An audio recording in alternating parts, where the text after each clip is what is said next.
The passage chosen for today's devotion from Bible is Psalm chapter 21. This psalm forms a pair with Psalm chapter 20 around the themes of God's strength and the need to trust Him. Since the king is mentioned in the third person, the psalm may be prayed by the people or the king himself. Either way, it acknowledges the blessings the king receives: the crown, a long life, glory, majesty and splendor. Although the verbs are a mixture of imperfect and perfect, the likelihood is that the blessings described have not yet been bestowed. This is a common feature of poetry, that the perfect tense is used to indicate the certainty of events still in the future.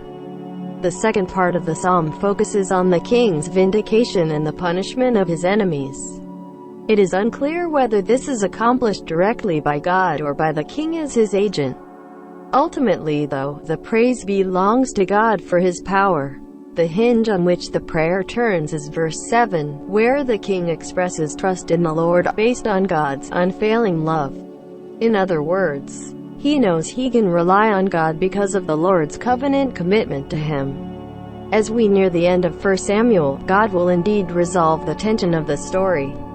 Saul will be killed and the way opened for David to become king.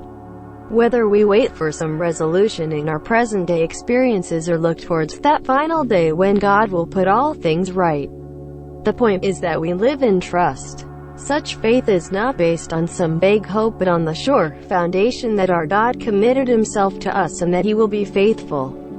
And without faith it is impossible to please God, because anyone who comes to Him must believe that He exists and that He rewards those who earnestly seek Him. Lord, help us to trust Your promises with confidence as if they had already happened. May we live in hope and in the joy of Your presence.